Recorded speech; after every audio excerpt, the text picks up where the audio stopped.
Welcome back, everyone, to another episode of Talking Smack, where we talk superheroes, movies, animation, and comics. I am your host, Josh Scar, and joining me this week is Alex. Alex, how you doing?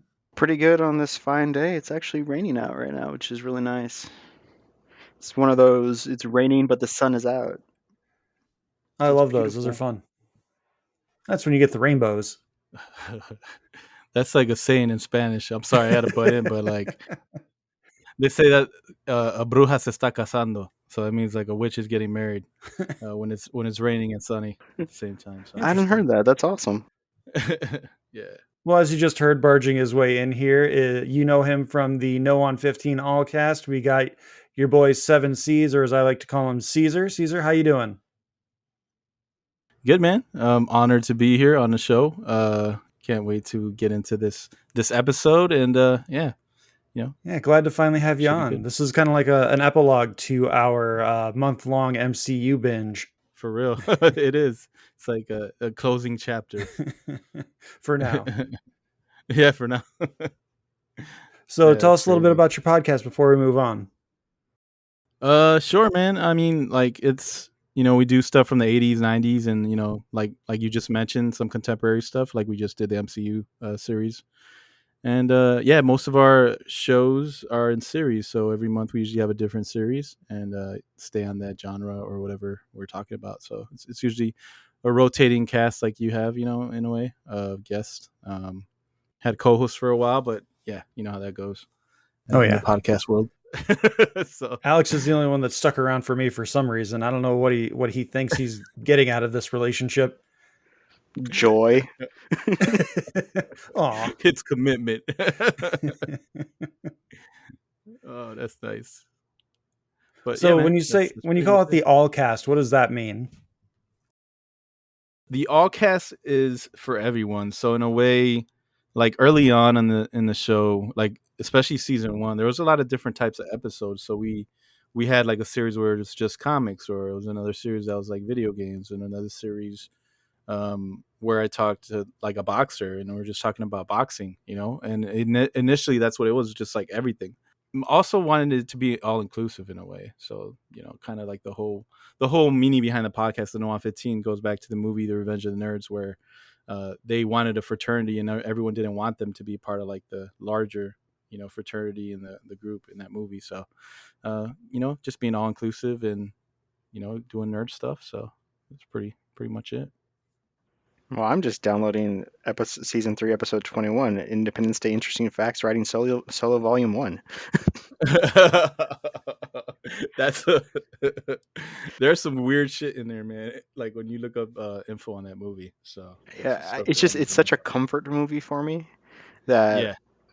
it's in the rotation, like Hunt for the Red October, Independence Day, Atlantis, the Disney one, Mm. Emperor's New Groove. It just has that.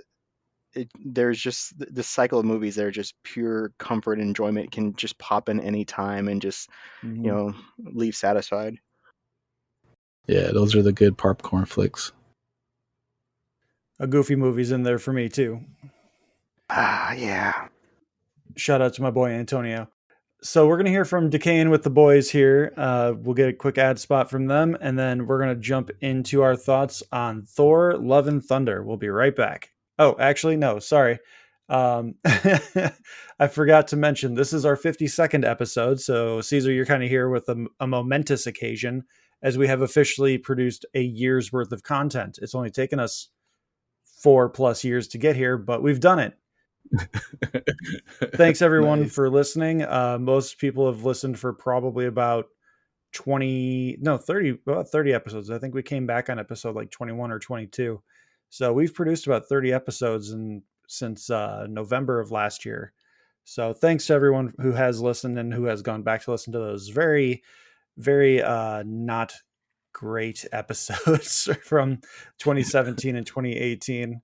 I'm so sorry about my Game of Thrones predictions. I still need to cut up our Last Jedi review because I want to go back and listen to some of those Alex thoughts compared to what he has now. we'll figure that sort of thing out later. But again, thanks to everyone who has listened, and thanks to everyone who has had me on their podcast and just made this whole thing wonderful. Caesar, you especially, I kind of view you as like our podcast godfather as a way, because you got Special K and Matt doing their podcast, which kind of reignited that podcasting flame in me. So yeah, I kind of thank you for that, which makes it more special to have you here too. Oh man, most definitely. That's awesome. We're going to hear from Decaying with the Boys. We'll be right back. Welcome back to the Judgeatorium. It's Decaying with the Boys. That's right, it's Matt, it's Adam, two comedic co-hosts that talk about what they love. Beers, combat sports, pop culture, horror movies, and whatever else we want. So subscribe on your favorite podcast platform to catch new episodes dropping every Sunday morning. And we are back to talk about Thor, Love and Thunder. And I'm going to pull up the box office really quick here because we have those numbers.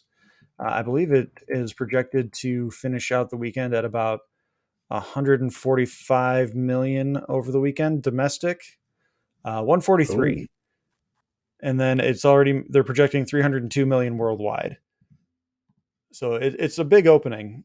I believe it's top 5 or top 6 all time for Marvel, which with the subject matter of the mighty Thor being in there, I'm not shocked. To me, we'll see what really the true testament of this movie is going to be in the second weekend. We're going to go heavy spoilers to start this because as much of an MCU shill as I am, I really did not enjoy this movie. Caesar, did you enjoy this movie? Here's the thing. Oh no. Oh man, a preface. Okay. I think there's two different watching the film. There was a point where I was like, you know what? Let me just let myself enjoy it. The other part of me is because I read that actual storyline in the comics and I remember what happened and the way it happened. So it was like battling that in my mind. And that was one of the things where I think I was watching with my buddy Oscar, who comes out sometimes on the show. And I was like, I told him, I was like, this is one of those times I wish I'd never read the comic. And that's what kind of got me while watching it. I love Taika and I love his comedy and his humor, but I get, I can get it. And I totally can see where, some people didn't like it. Yeah, I'm interested to see why you guys, didn't enjoy it too. Alex, your initial thoughts? My initial impression is that I enjoyed the action. I enjoyed the color palette. I enjoyed gore. I enjoyed Mighty Thor. I didn't enjoy everything else. That is my main problem, is that we'll get into the story, but basically this movie should have happened before Infinity War and Endgame, because the character development after that doesn't make sense for the character of Thor that we were given. I can see that. Yeah, we can talk a little bit more about that. Let's start with just talking about the characters. We've got Thor, we've got Jane Foster, aka the Mighty Thor. We've got who else? Valkyrie, I guess, would be the next lead. Then you've got Gore as the villain. You got Korg. Those are like our 5 main characters here. We have a couple of other cameos that we'll talk about here in a little bit, or just like minor roles. But let's start with Thor. How did everyone feel about Thor's representation in this movie? I don't know if Alex wants to go first. Sure. Okay. My issue with Thor is that when we last left him, it was after Endgame, and he'd already gone through this arc between Infinity War and Endgame, where he lost Loki, he lost his hammer, he got Stormbreaker, he was pulled into this, to the scene where he had to help fight Thanos. He didn't go for the head. He's a broken man. And his character arc and then Endgame is that he has to do all these traveling. He meets his mother again after not being able to tell her, he's sorry, and all the stuff that involved her death. She, of course, knows he's from a different timeline. She loves him. She tells him that, of course, he's worthy. He sticks out his hand. He gets Mjolnir back, and he's like, of course, I'm still worthy. pops in, fights Thanos. Great Captain America moment where they're trading blows together, they're fighting together. Thanos is defeated, Thor is redeemed. And then we start this movie with Thor not redeemed. He's sulky, he's broy, he's an idiot. He's not fighting, letting all these people die of this palace or this sacred temple. And then he shows up on the battlefield, and I hated that moment where he whips off his cloak and basically it ends up in the it's like throwing his cloak in the Pope's face. Goes into the battlefield, does some cool fighting. I was like, okay, cool, and then destroys their sacred palace. And I'm like, what is this character? What is this? What happened between I am worthy, I've earned back Mjolnir to this? And then it just keeps escalating throughout the film of now he's unconfident and stupid and way too many weird moments between him and Mighty Thor of like I can't talk to somebody where his character regressed a full like 9 years to where he's worse than the original Thor movie. That is like took so much of my enjoyment out of it because I was like, the last time I saw you, you were worthy, you were powerful, you had earned your respect, you had made peace with your mother, you had redeemed yourself, and now all of a sudden you jumped back 15 years of character development. I can agree with part of that. I don't know if it's that big of a jump backwards, but I do feel like they did kind of just not acknowledge the growth that happened in Endgame. He clearly is trying to do some like Captain America style speeches that just don't quite work because he's a big himbo, and the way he's trying to uh, not self congratulate, but make himself feel better, like give himself a little ego boost because of this depression that he's still dealing with, where he's like another classic Thor adventure. The first time it was a funny bit because again he destroyed a giant temple and he saved the day, but it wasn't in the most eloquent way. He's just like classic. But then they did it like two or three more times and is like, like I get again that he's trying to reaffirm himself, but it's not working for me in a way. I did enjoy a lot of the humor in this movie, but that was one of the things that I think if it was just a one off, it would have been a lot better. As far as his character, I really didn't quite get the idea of him having this weird ex-girlfriend relationship between Stormbreaker and Mjolnir. Like it was funny in concept, but making them temperamental and using it as like a MacGuffin to get them on the boat to get them to ride the goats, I felt was a little weird. Like just have Stormbreaker be attached to his mental state because Jane's there. Like don't make Stormbreaker be a weird, clingy new girlfriend. It kind of undermines what the entire plot of Infinity War was to get this axe. Yeah, that's true. Now, I think part of that, just kind of reflecting on the character in this iteration of his story, like I feel some of it is because he's with the Guardians at the beginning, so it's almost like expected for something stupid to happen. Because I feel like that's just part of their universe, and there's always something goofy happening when they do stuff. So I'm not sure if that's part of like leading into whatever they're gonna do, obviously with the Guardians next, and that may be the only reason to explain why he's acting so goofy at the beginning. But I get what you guys mean. Like it just kind of keeps going on and on. I think maybe that story element of a girlfriend and a boyfriend is kind of muddled along with everything else they're trying to tell at the same time. So that kind of becomes, I guess, annoying while you're watching it. So and especially in fact when you're like trying to look into what's really going to happen next with the story, like with Gore, or where you might see little hints at other things that might happen in the MCU and characters and stuff like that. It kind of all gets muddled in a way by that part of the story, I think.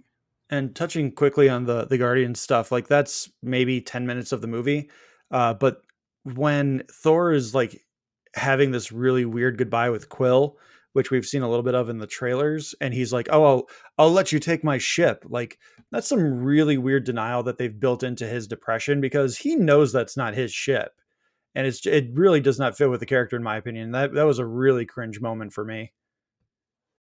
I actually felt like the Guardians were weirdly like caricatures of themselves in a weird way. Like Mantis trying to kill the goats at one point, I was like, that doesn't seem like something she do. Like Nebula getting the guns to kill the goats, I was like, that makes sense. But Mantis like going after them too, I'm like, that doesn't seem like her at all.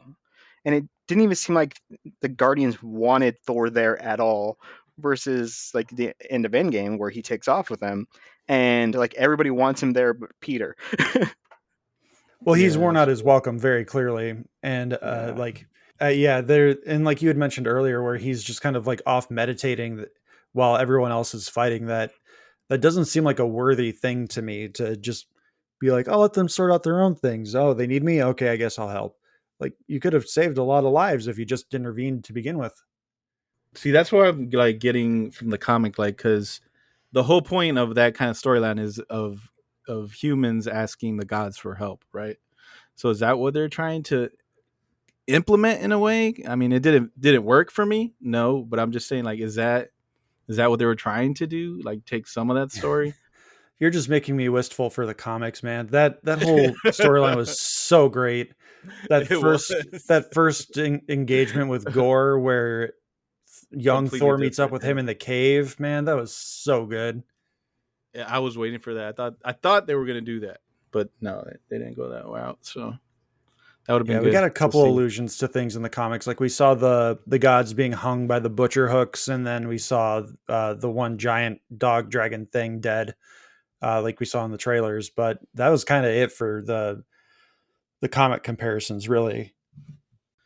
Pretty much. I mean, yeah, they didn't even really show.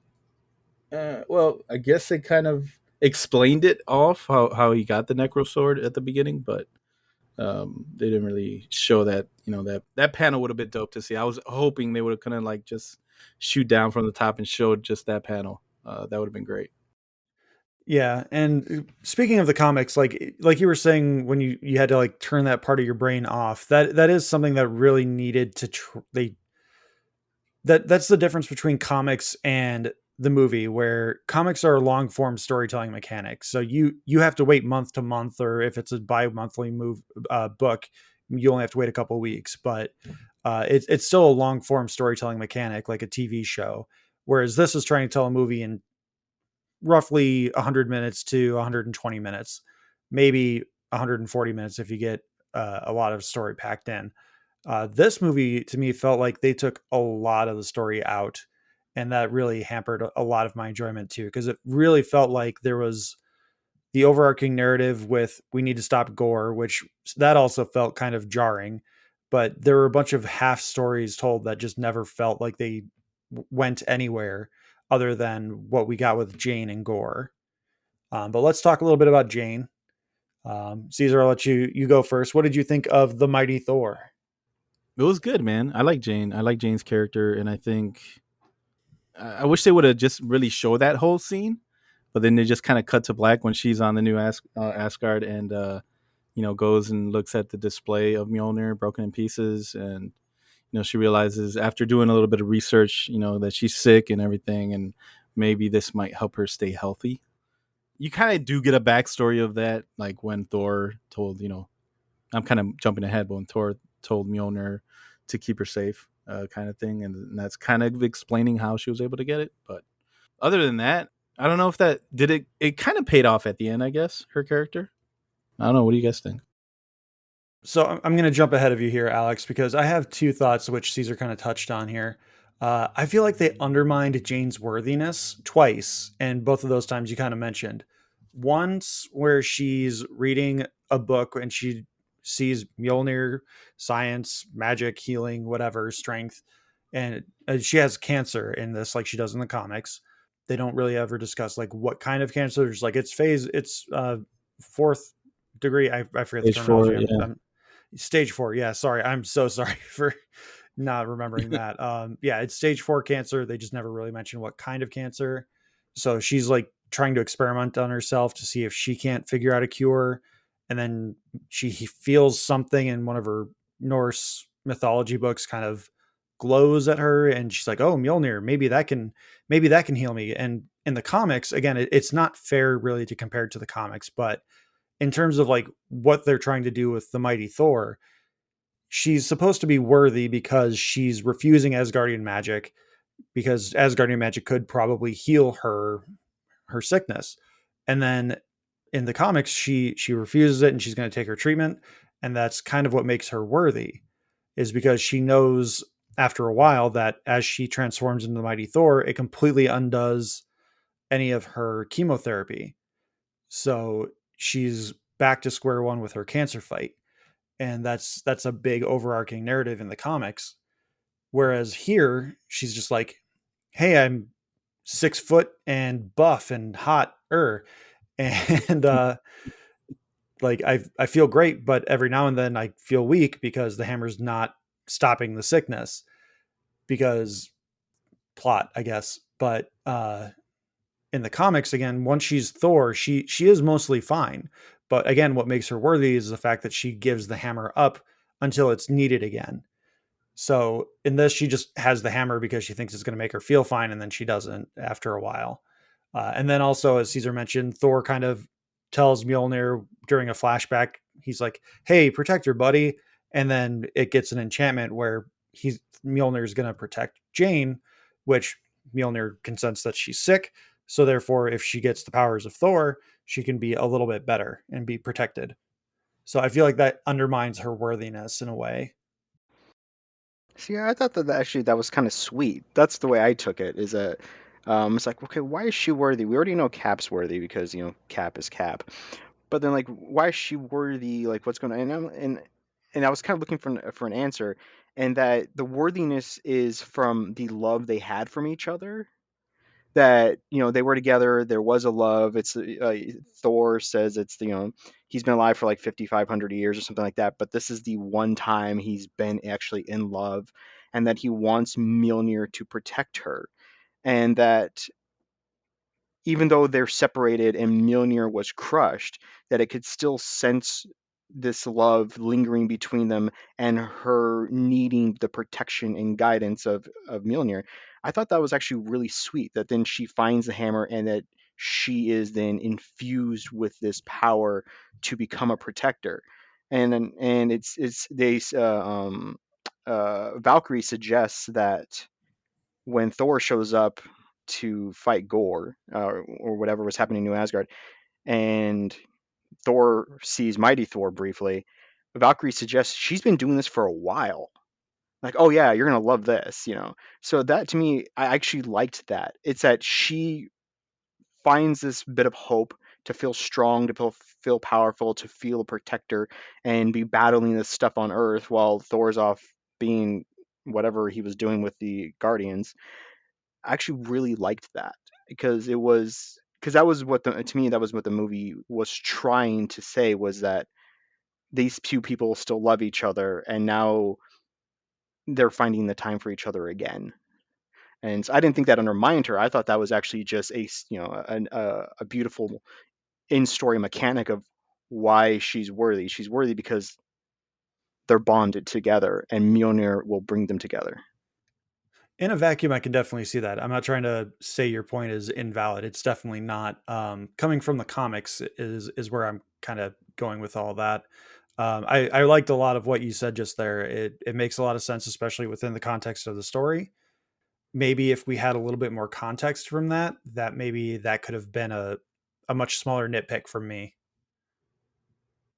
Yeah, it's kind of like a subplot, right? At the same time of the main theme of trying to get the God Butcher and warn everyone what's happening. And I think that's the only thing maybe to me that part of it, as good as it was, it might have taken away from the main story, and that might have also contributed to it if you didn't enjoy the movie. Yeah, this movie definitely feels like it's a Jane Foster movie, which is why I think maybe this should have been two parts where we kind of get to know Jane as the Mighty Thor, and then we get where we go with the climax of the movie. But I don't know if Marvel really ever wanted this movie to be more than just a standalone. Or maybe Natalie Portman didn't want to come back for a two-parter or film a two-parter. Who knows? But I do think that they did the story a disservice by making it just one singular story. So let's talk a little bit about Gore, our villain of the movie, the God Butcher. He is an alien who has decided that all gods must die because his gods have kind of forsaken his people. He and his daughter are introduced very like immediately in the movie, and his daughter dies as they're trying to find water, I guess, or I really don't remember what they were trying to do. They were praying for water because it's been like desolate there for so long. They're searching for water, and they live on Tatooine or something. And uh, after Gore's daughter dies, he eventually comes upon an oasis where their god is just kind of having a party, having a big orgy or something with some flowers, and uh, his god is just completely disgusted by his presence. And that's when Gore kind of realizes that gods are assholes, and he gets imbued with the Necro Sword and goes on a big killing spree. So, what did we think of Christian Bale's portrayal as Gore? Alex, we'll start with you. Man, that was a creepy mofo. Like that nice like 7-8 minute cold open of him walking across the salt flats and praying, and then the oasis, and I, the new Asgard scene was fine, but what sold it for me was him hanging out after capturing all the Asgardian children and putting them in the cage, him chilling with them and trying to like get reactions out of them into just acting like a psychopath. I was like, this dude's creeping me out. The lighting of it, the bleeding, like the ooze is leaking from his mouth, the glowing eyes, the kids just being horrified. I was like, I'm like, all right, okay, I'm on board here. This guy could be really good. I really dig this right now. He just worked for me. Caesar, what did you think? Yeah, man, I love Christian Bale. So seeing him kind of just throw himself into a character the way he did with Gore. Again, like we can nitpick the comic booky stuff, like a lot of people were upset he didn't look more alien. I get it. He's an actor though, and I'm sure his agent was like, we got to see his face. That's always the excuse. Uh, but dude, I would have loved it to be darker, but I know it's a Marvel movie, and I know my buddy I saw it with as well is like I kind of try to explain to him because he didn't have any deeper knowledge about the character before, and I was like, yeah, his powers are in the shadows. So he was complaining that some of the CGI looked kind of funky because it was so dark, and they were trying to compensate because of that. But I think that's just part of the character, and I think the way Christian Bale portrayed it and gave it life, understanding where that character comes from and then understanding what he's trying to do, it's pretty crazy. So just to kind of see it all kind of come to fruition, and then the change that happens later on, it's pretty cool to see too. I agree. I didn't necessarily care that he didn't look more comic accurate. I like the idea that the Necrosword corrupted him to the point where his skin was pale instead of him just being pale. It makes a lot of sense that he wouldn't just be bleach white on a desert planet. If anything, they would adapt to have darker colored skin so they wouldn't burn. So I kind of like that, where even as a Caucasian looking person, he's at least darker skin than bleach white skin. The performance I didn't get a whole lot out of. It did feel a little Voldemort-y to me a little bit, where it felt a lot like the last Harry Potter movie, and that's maybe a little bit of an actor choice, maybe a little bit of a director directing. But overall, I thought the performance was fine. But again, the movie is more feels more like it's about Jane than it is about Gore. Gore just kind of feels like the grease on the wheels to kind of keep the story going forward. But he's also maybe got 20 minutes of screen time in the movie. Like he doesn't Yeah, have a if lot of that. screen time. There's just entire sequences where he's just gone. 5 scenes he's maybe in total, but when he's there, it's pretty damn good. Yeah, the scene in the Shadow Realm is fantastic. I love the way they played with the colors there, where like Stormbreaker and Yeah, that was Mjolnir kind cool. of give a little bit of light, so like the shoulders light up a little bit. I think the lightning bolt that they stole from Zeus gave a little bit of radiance as well. You can see most of that sequence in some of the trailers too, so it's not like we're spoiling anything there. But it's a really cool concept that they delivered on Yeah. with that. and that's like the middle conflict. That's the point in the hero's journey where like all hope is lost, and then they have to come back for the final fight. Which I thought that was going to be the final fight, the way they kept showing it off in the trailers. That black and going black and white just to me like screams like old Shakespearean epic, like, story, which is what kind of happened in that scene. It kind of shot me back to seeing stuff like that, black and white. And yeah, I know what you guys are saying. Like, it's like you're saying, Josh, is the grease that kind of kept the plot going forward, because it is more about Jane. But I understand Alex too, saying, he enjoyed it every time he was on the screen because he kind of lit it up. And that's my only thing about that was I wish it was a little darker, like the character itself, because it seemed a little more playful, And I get it. It's probably because you have kids watching this movie, but also because there's kids that he's interacting with. Yeah, he was almost more like Loki in Avengers, I think, where he's willing to go to that murder line, but they're going to pull back a little bit just because again they're trying to appeal to a wide audience and kids and everything. So it definitely doesn't go as hard as the comics could, but again, I don't expect Marvel ever to really go that hard on anything, at least not on screen. That fight scene at the end with the kids being imbued with the power of Thor was amazing. It was. I was giggling so happily. And there was actually a good moment for Thor actually having some character development. He has to use the kids briefly to help fight Gore, and he's like, okay, all who are here worthy at this moment will be imbued with the power of Thor temporarily. So they're not all given his power. And then they have that one little girl who has a bunny who's like everyone else picked up like a rock and like pieces of rubble. She has her stuffed animal bunny, and then she's using to shoot lightning bolts out of her eyes to kill shadow Yeah, creatures. that was really cool. Yeah, it reminded me a bit of Ant-Man in the Thomas the Train Engine fight, where just these Yes. playful little things going after it, and then the little girl with a bunny just running around with lightning bolts. Yeah. That was good.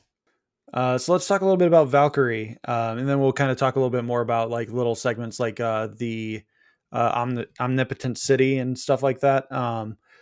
What really disappointed me about this part of the movie is the fact that when they announced Thor: Love and Thunder and that they're going to adapt the Mighty Thor story, is before they introduced Natalie Portman as Jane Foster again, they were talking about how Valkyrie is now king of Asgard, and what is a king without a queen? So her story is going to be searching for her queen.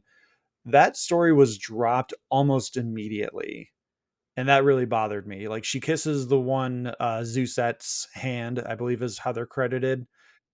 She does like a little bit of a Robin Hood thing, but then she has like one little semi-drunken moment with Korg where she's talking about how her last girlfriend died battling Hela, and then it's never brought up again or mentioned anywhere else in the movie. That just made me remember the whole make you find someone that makes you feel shitty. Is what Chris Pratt told him at the beginning. So, and it kind of goes throughout the movie. Look, don't get me wrong, like listeners, I feel like it is a fun movie, but you will like if you know some of the story and you have a comic background, you will like find things to nitpick about it for sure. And I think that's like I get that part for like Valkyrie. I feel like she kind of took a step back and was just similar to what happened towards the end of Thor Ragnarok. She was just kind of had little quips with Mark Ruffalo's character, and that was kind of happening as well, like towards the end. Like, well, I feel like even more throughout this film than before. Just almost like just a side character, and they really didn't build upon, her kingdom at all and what she was doing. I mean, you get like some of the funny stuff you see with like the Old Spice commercials when you get there, and it's like a touristy spot when you get there and all that stuff, which was funny to see Matt Damon in there again, to do that. But Yeah, he got almost as much screen time as Gore, it feels like. Yeah, that they came back during the time of crisis to ask if they could put on a play. I was like, oh, Matt Damon's back. This is weird. But yeah, actually, the funny thing is, so that new Asgard is now a like carnival cruise ship destination. Made me laugh so hard because on my honeymoon we did a cruise and we went to Northern Ireland, Ireland, and Iceland. and pulled into some of like the smaller, the smaller cities in Iceland, and there being like multiple just giant cruise ships out there. I was like, oh my gosh, it's so true. This would be a destination. There would be couples here. There would be honeymoons and children. And yes, I would like to take a ride on the flying Asgardian boat, please. I will pay the $10. But at the same time, I did feel a little bad that like Valkyrie was reduced to doing publicity photos and stuff as King of Asgard. I was like, oof, it's a little sad, but she still pulled off the character. I thought it went well. I just wish she was given a little bit more to do, especially with the promise that she would be looking for a queen, and that really didn't happen. Instead, it seemed like, to speaking of Gore being like Loki in Thor Ragnarok, Loki did the head touch thing to make her hurt over seeing all the Valkyries dead, dying when fighting Hela. He was like, "Oh, you're a Valkyrie. And this must be painful memories." And then Gore, when he captured them all on the Shadow Plane, he did the exact same thing to Valkyrie. He's like, "Oh my gosh, love, you've been hurt by the gods." When not Heimdall, what's her dad's name? Sif? No, the Odin. When Odin sent all you Valkyries, all your sisters and lovers to go die fighting Hela, and yet you still worship him as a god. It was like, this is the exact same thing. She's just being the death of her lovers is just being thrown in her face again. Loki just did that one movie ago. So I would have liked to see her character like take one of the Zeusettes or one of the Zeus pretty boys and take them onto the ship and be like, well, my ship is called Cocktails and Dreams. I'm bringing some people with me. Yeah, that would have been interesting to see. Overall, I do think that Tessa Thompson has a good feel for the character. Again, it just feels like she's kind of getting the short end of the stick because there's so much focus on other things going on. Like with Ragnarok, it was, oh well, we've got the Hulk in this movie, so we've got to make sure we give Ruffalo enough to do. And then in this one, it was, we've got Natalie Portman back as the Mighty Thor. We've got to make sure we give her enough to do. And we've also cut this movie down to under 2 hours. So there's not a lot for her to do anymore. So she's just going to kind of have fun and be a little bit of a Robin Hood kind of character. I do have to mention one thing. Like, I was really hoping while watching this that when he kidnapped the kids, that he was going to take them to a planet to build the God bomb. I was really hoping that's what I was going to see. But yeah, they totally went a different way with it. But I thought that would have been cool to see too. Yeah, let's talk a little bit about the ending, because there's a big tease in the ending that has me a little bit excited towards what they might be building for the big Avengers reassembled in Phase 5 here. So we get to the conclusion of the movie where Jane Foster is basically completely knocked out by her cancer. If she transforms one more time, she's not going to be able to transform back. She's not going to make it. So Thor's begging her to stay as Jane Foster, take her treatments, and just fight the good fight and see if she can survive. And he's going to go fight Gore on his own. He saves the kids. They do the whole lightning bolt thing. And Jane picks up the hammer, which is straight out of the comics, as she's lying in her bed. And she comes back as the Mighty Thor, which admittedly, that's probably my favorite part of the movie, when Gore calls her Lady Thor and she just gets all pissed off. And she's like, one, it's the Mighty Thor. Two, it's Dr. Jane Foster, if that's not good enough for you. And three, suck on this hammer, or something to that effect. And like, I love that moment. That was really well delivered. And as someone who just cringes when people call her Lady Thor, I really appreciated that moment. But the final fight actually goes a completely different way, where Gore actually opens up the gates to eternity. And the idea is, the first person to ever get to eternity, which is an entity within the universe, they get a wish granted. And in this moment, once Gore opens up the gate, which is a plot point I want to bring up later. Eternity did look cool, though. I have to say that. Yes, Eternity looked awesome, like straight out of the comics. Gore's about to wish for all the gods to die instead of doing the God Bomb thing from the comics. And Thor's like, okay, well, you've got there first. You're going to get your wish. I'm going to go spend the rest of the time that I potentially have with the person I love the most, which is Jane, who is also dying. And there's this really quick turn where Gore just is like, okay, well, I guess I want my daughter back instead of killing all the gods. And now I'm going to die and leave her to die or leave her to live a life alone.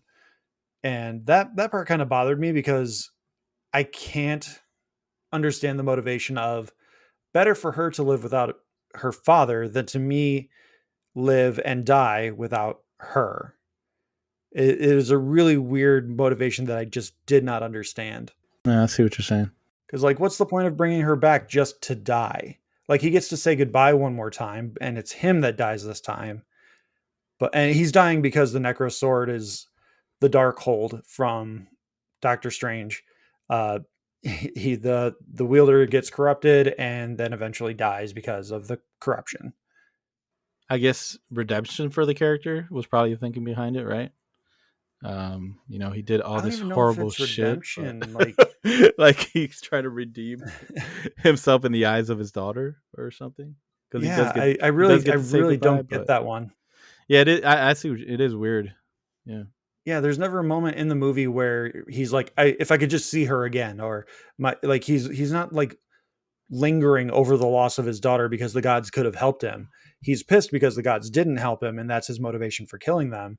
But never in the movie are we ever introduced to the idea of like, oh, well, why doesn't he just wish his daughter back to life and he can be happy again? Like, yeah, that's true. okay, I mean, there that's kind of like hanging a lantern on it a little bit, but it did not work for me. I did not understand it. I've been trying to think of like that. I was trying to remember like Thor walks in, Jane's there. Jane's become reverted from Mighty Thor to Jane, and she's dying. Thor's like, "Hey, you won," and Gore's like, "Hey, don't you want to beg me for your life in these few moments?" He's like, "No, I'm gonna go hang out with Jane." He and Jane and him share some moments as Jane's dying. And in that moment, Gore is supposed to be like, "Oh my god, this god is kind of okay," but we never get that. Yeah, and then he makes the wish. He basically starts dying in his daughter's arms. Jane dies, turns to dust, and then Gore says, "Take care of her," and dies. That is weird. Yeah, now that I'm thinking about it, yeah, he's just like, "Ugh, I'm dead. Take care of my daughter, Thor." That's part of the problem, I think, with the story. If you've lived, obviously, again, if we go back to reference the comics, like you've lived these eons because of the sword and killed all these gods, I would think you would have that epiphany a lot sooner than what occurred in the film. And I think that's probably what we're seeing, and that's probably why it's so weird when you look and think into it a little more deeply. If you abandon your critical thinking, you'll enjoy it and say, oh yeah, he just, he enjoyed like those final moments with his daughter. And that's where we get the title of the movie from. It is odd for sure. But yeah, that's probably one of the two big things that really make me go, why was this cut under 2 hours? Because again, we never see that conflicted nature of Gore ever. So him kidnapping the children is a means to an end to get Thor to bring Stormbreaker to his shadow realm, which is just a big moon in the which again we thought would be the God Bomb for those of us who have read the comics. Wasn't. It was just a weird base of operations where he had all his plans laid out like a crazy person, and then he gets Stormbreaker before Thor takes everyone back to New Asgard. And again, nothing in Gore's motivation. Like I feel like they wanted to kind of make him the Joker with his limited screen time, but the Joker works because he's insane and spontaneous, where Gore, like, he's methodical, he's vengeful, he has purpose, and his purpose is to kill all the gods. But then out of nowhere, he's like, oh, Thor doesn't care if he dies, even though there's hundreds of thousands, if not millions, more gods out there for me to kill. Well, if he's okay, then I guess all gods don't have to die. But again, we don't get any of that processing. It's immediate. Jane says, you don't have to not, your daughter doesn't have to stay dead, essentially, is what she tells him. And he's like, oh yeah. And then it just kind of goes from there. It's almost, dude, I don't want to say it, but I don't want to even bring it up, but it's the compounding of two different stories like kind of coming together. It's like you said it, there's the mighty Thor, and then the other story is like the God of Thunder, which is that storyline, with more of gore in it and stuff. So it's like those stories kind of compounding together, and kind of causes those issues in the film. Um, but I mean, like, what did you have like a favorite moment in the film? Like, besides like, My favorite moment had to be where Jane says, "Don't call me Lady Thor." Essentially, I'm the mighty Thor. If there's another moment that I would have to say is a favorite moment, um, I honestly have a hard time thinking of what else in this movie I really enjoyed. Uh, I liked I liked the walk and talk they did when they arrived at Omnipotent City, where Jane and Thor are having that conversation where she's like trying to think of some good one-liners, and like that was really cute and fun. But I don't know that I would like. It's a really innocuous moment. I feel like to be like, oh yeah, that was my favorite moment. mm, Like I could pick out like a dozen moments from the first Avenger or even Captain Marvel where I'm like, yeah, I enjoyed that moment. Whereas this mhm. one, I'm like, I like the one part near the end of the movie. Damn. Did anyone else catch that Korg's god was sitting, who's a rock god, was sitting on a throne made of scissors? That What? was also modeled after the Iron Throne from Game of Yeah, yeah, Thrones. yeah. His god is sitting there, and it's just a bunch of scissors. I feel like that had to be Taika Waititi just throwing shade at everyone who's like, how would an alien race of rocks know what scissors are? It's well, rock beats scissors. That's why. There's like in that scene, I think there's a subtle mention of Thor, like when he's mentioned some of the gods, right? And he mentions, I think, Quetzalcoatl, who is like the Aztec god, which I'm sure Yeah. that was not a reason, because we're getting Atlantis soon, and supposedly it's going to be played by Tenoch Huerta, who I think is like a Mexican actor. And so I feel like they're kind of alluding, or maybe that's just kind of like a little Easter egg there that they kind of I just think it was meant mentioned. to be an Easter egg Yeah. because we also got Bast, the god Yep. of Yep. Wakanda. Wakanda, the Black Panther god, sitting in front of Thor and Valkyrie and Jane and Korg. She was she's just there. I thought she'd have a bigger role because like in every shot that they have, like she's very prominently there. Like you see her, she's not cut off or anything. But nope, nothing came of that either. Just there's a little Easter egg. But even that scene, like some of the things just didn't make sense. Like they had the bow god. Like, is there an entire race of bow buns? Or was Yeah. this just make it I don't know. There's just so many things. I did like the creature designs of the weird owl monsters from the opening battle sequence. Those guys were kind of funny. They kind Yeah, of that was reminded me really of the weird. Skull Kid from Majora's Mask. Oh yeah. They remind me of like those. I feel like some of Jim Henson's goblins from like Yeah, I was thinking that too Labyrinth or from the something. Labyrinth. Yeah. Yeah, the guys that like take off their heads. Yep. Such a better movie than this. I'm sorry. Again, I am an MCU shill, but man, I really did not enjoy this movie. Like I thought Eternals was a more coherent movie than this, and that movie was like 15 minutes too long. Yeah. Okay, okay. So I have a few concerns or questions necessarily about About my state of mind or the movie? no the movie, either Okay. omnipotence or omniscience or whatever the heck that the eternal God city is, right? Omnipotent City. The omnipotent city. Okay, whatever. Don't care. That apparently they can all get to somehow because that's the way things work. Even though Zeus eventually says they're hidden, and now since you found us, anyone can find us. Whatever. Well, they can't let him go because if they let him go, then he can be tortured to reveal the location of the city. Right.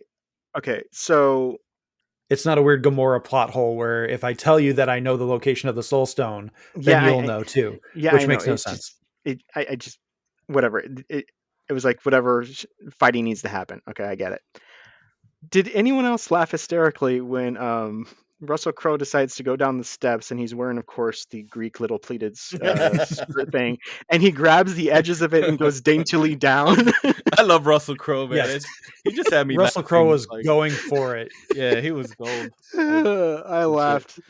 I laughed Uh, so hard. I guess some people were mad about the accent he did, or I don't know. They It had a was so problem over with the it, top. but It was so I ridiculous, was that okay with it. accent. I was like, he's a Greek god, right? So I guess he's trying to be like Greek. Yeah, he's doing a horrible, over the top accent. Yeah, I love that. And you'll be disinvited from the orgy. That's You're disinvited. yeah. uh, Uh, did anyone did you guys also catch the wonderful back tattoo that Thor has? It has R.I.P. Loki across the back. And he's got Loki's horns tattooed on yeah, his back. Yeah. Yeah, I thought that was funny too. I saw that. I laughed way too hard at that. I mean, there's good moments in the Yeah, movie. It was overall just a step back. They also did that stupid thing. I hate this, and it's a issue that I also had with all the issues I have with Guardians of the Galaxy 2. Is there's that moment towards the end where Kurt Russell is talking to Quill, and he has Quill totally on his side, and then out of nowhere he goes, "It's a shame I had to give your mother cancer," and then Quill turns and starts shooting him. And at the hmm beginning of this movie, the god is talking to Gore. Gore's god's talking to him, and he's like, "Well, thank goodness I killed that creature right there, who has the one sword who can kill me, right there, just laying on the ground. Haven't done anything about it, but it's right there, right within your grasp. But anyway, I'm going to mock you and just torture you." It's like, why is it it's just really poor moments of just absurd writing. With that moment, I took it more as like the arrogance of the god, because again, he's antagonizing Gore because he does not care that his worshippers are gone. He can just go to another planet and get more. And Gore, like, I guess the Necro Sword is kind of drawn towards rage towards the gods. So it kind of comes to him because he's being antagonized, and like all this belief that he had is being destroyed. So, or all this faith, I guess would be the better word. Um, that's what I took that moment as. But I can see what you're saying. But I don't think it's necessarily as bad as Ego outing himself as killing Quill's mom. But I can see what you're getting at with it. Well, Ego's a celestial, basically a god. He's doing the exact same thing. So two gods are just dicks who just, hey, listen, here's how I turn you against me really quickly. I feel like a general audience person will enjoy the film because they might not have as much dearth of knowledge about the history of the characters, or what the stories are derived from. But then, like, to someone who knows, like the director, and I love Taika. I said before, I love his comedy and his style, and even the dialogues that he uses in a lot of his films are similar. This one feels like he's trying to mask what's happening with the story with comedy, and I think that might be what the problem is too. I can see Yeah, that. that makes sense. Yeah. Like, how many times do we get the goats throughout the film screaming like for no reason? Which, admittedly, I fucking laughed, but I was like, why does this Every keep time. happening? Yeah, I had to laugh because our guy Scotty, omnipresent in the podcast but almost never on, he does an amazing goat scream. So whenever those goats screamed, I was just like, "Oh, Scotty!" I laughed the first few times, and then I was like, "This is not funny," and then it became funny again. But the two people sitting next to me, who I went with, every time the goat screamed, and towards the middle, I was like, I could just hear giggles, and I'm like, "Oh, god damn it!" And that's what I mean. Like, you're gonna have fun watching it and laugh, but if you know like about the stories, you're gonna probably be like, yeah. I think we're pretty close to wrapping up here, but I have Yeah. one big plot point that I want to get your feelings on. So to open up the gates to eternity, Gore needs to get Stormbreaker because Stormbreaker has the ability to summon the power of the Bifrost. How the hell was anyone supposed to use or know to use the Bifrost before Stormbreaker or before the Bifrost existed on Asgard? Like, I know they said it's impossible to get there because you can get to the gate and no further because reasons, but like, even if someone knew that the Bifrost, say it's the giant orb with the needle on the top or something like on Asgard, are you supposed to be able to pinpoint shoot that thing directly at the gates until it's imbued with enough Bifrost energy? Like, this is a question my wife brought up, by the way. This, I didn't even think of this. My wife No, brought it up it's and now it's true. bothered me. It's a MacGuffin thing where they're just like, oh, we need an object for Gore to need from Thor. Oh, Stormbreaker can use Bifrost power, so it needs Bifrost power. There we go.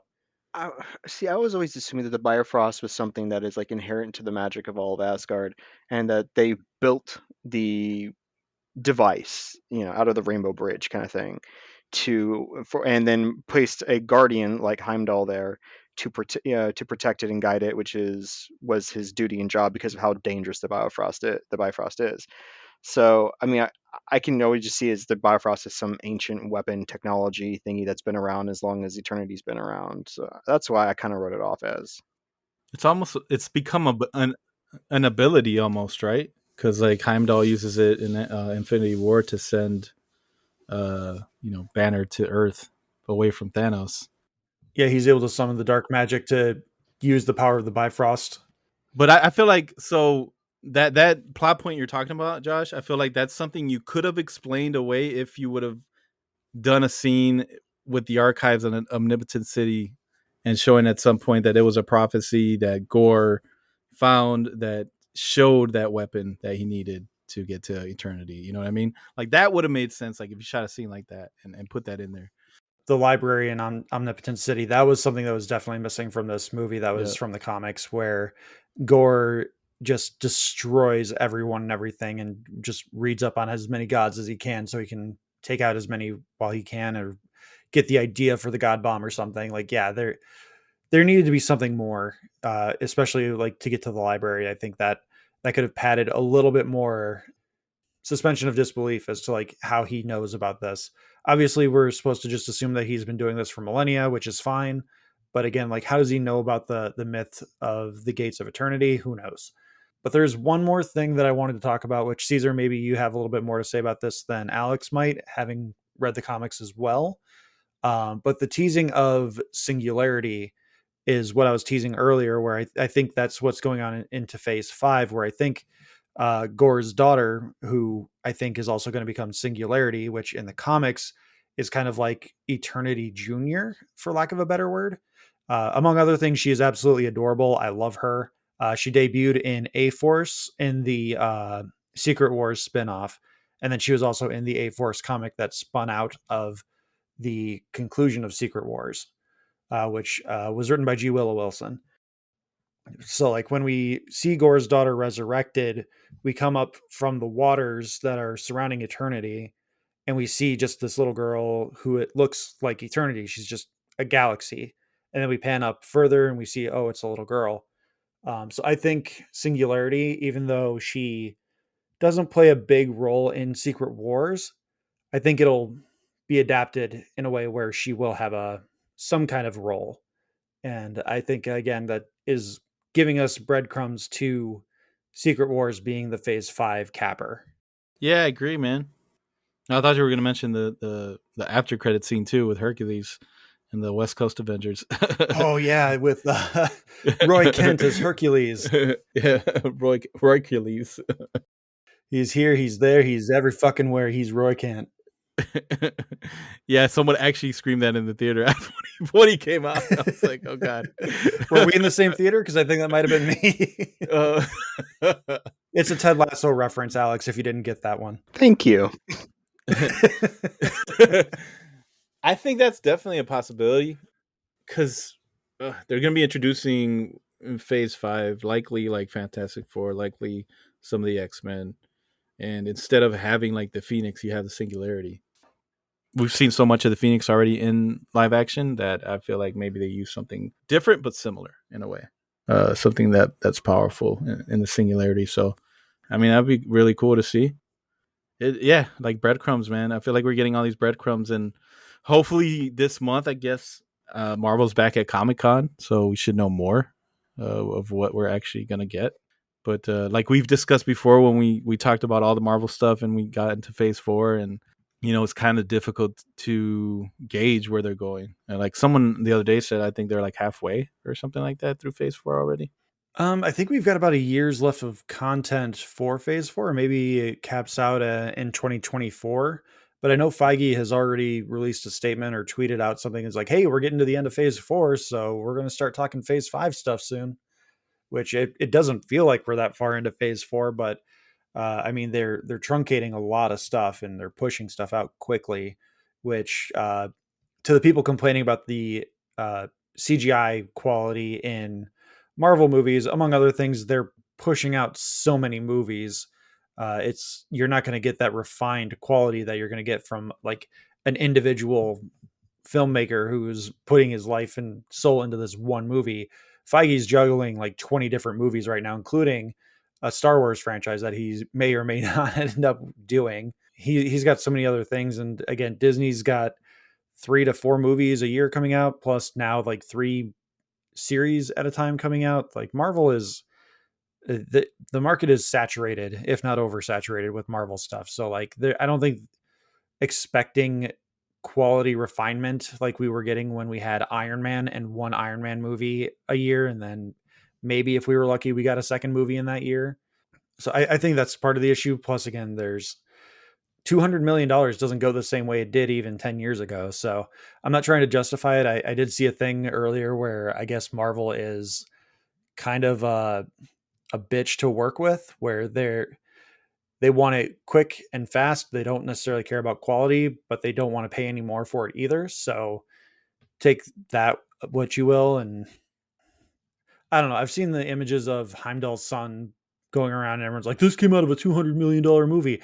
It's an astral projection, man. Of a kid that It's doesn't not know what like he's doing yet.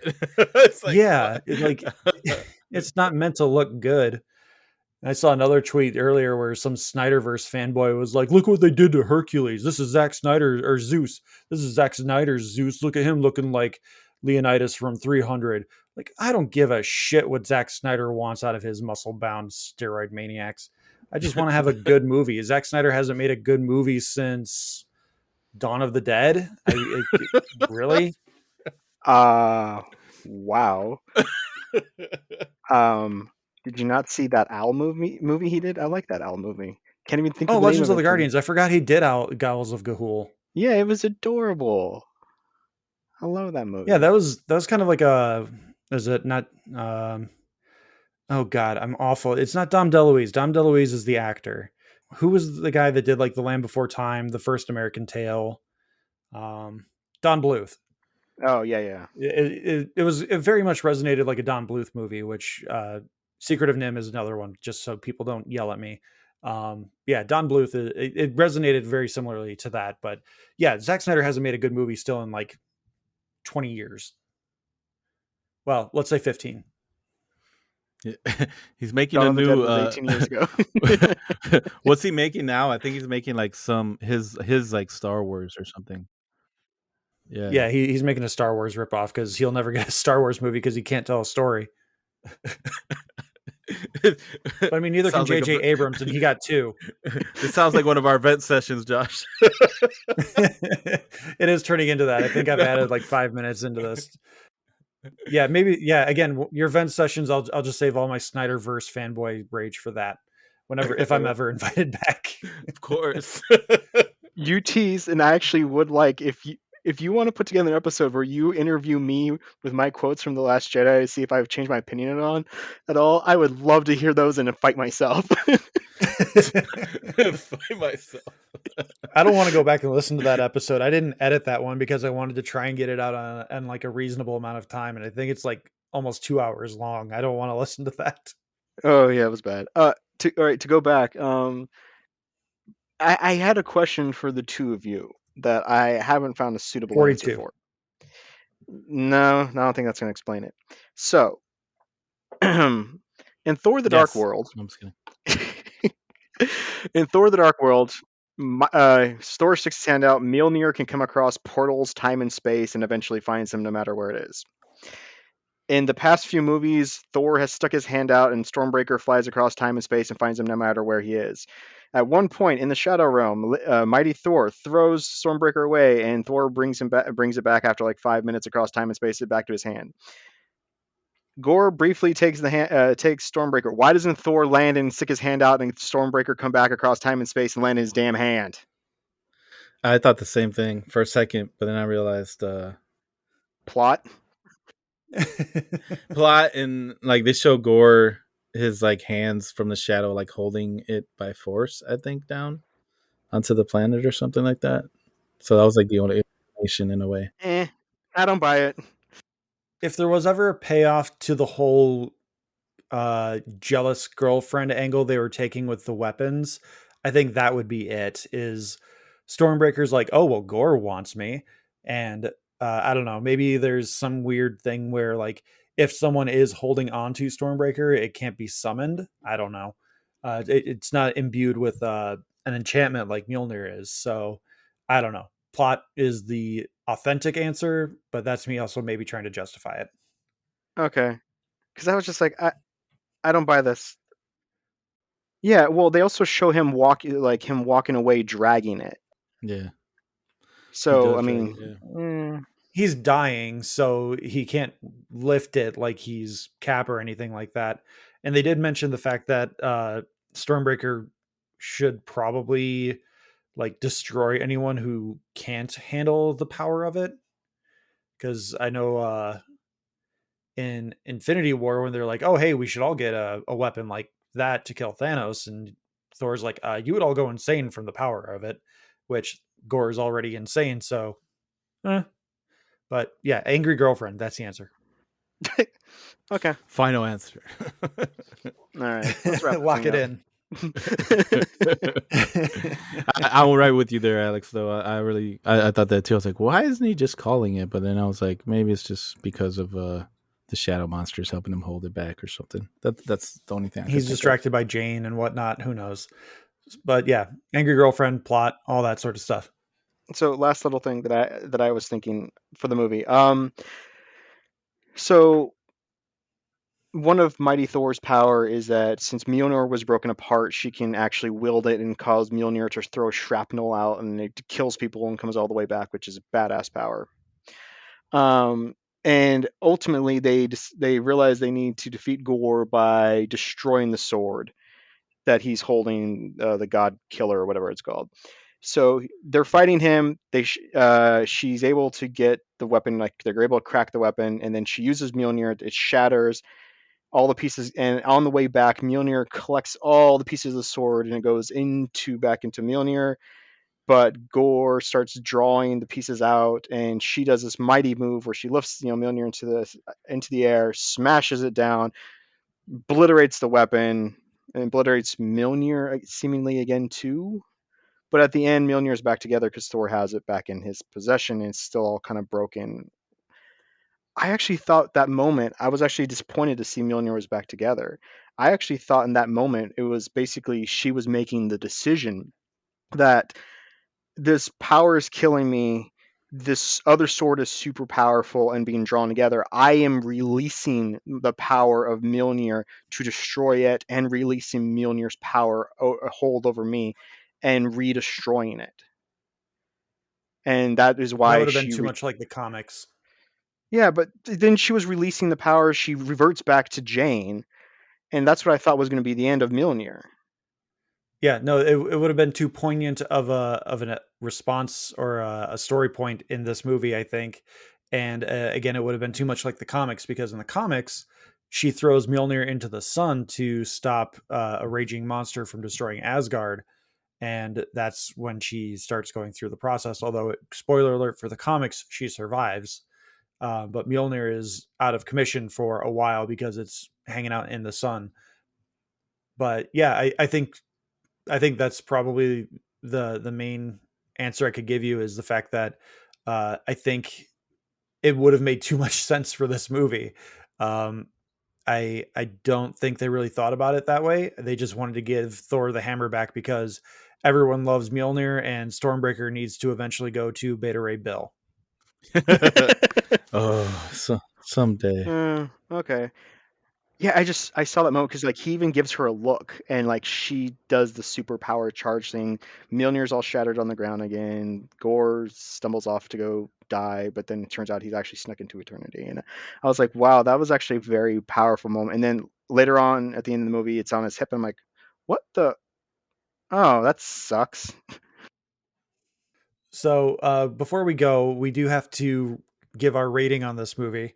Caesar, if you're not familiar with it, or for anyone who's listening for the first time, we have two ratings. It's either must see or pass because nuance is dead on the internet. So Nuance. it's either it's the best thing ever, it's the worst thing ever. So we just do must see or pass. So for me, this is a really rare MCU pass. I don't think that anything outside of the Jane Foster Thor stuff is really worth our time. And I don't know, at least right now, I don't know what this movie really did to advance the story of the MCU. Although I did, like I projected, I do think there's going to be something to do with the little girl that came back. But Caesar, what did you think? Must see or pass? Yeah, I'm with you, man. I think it's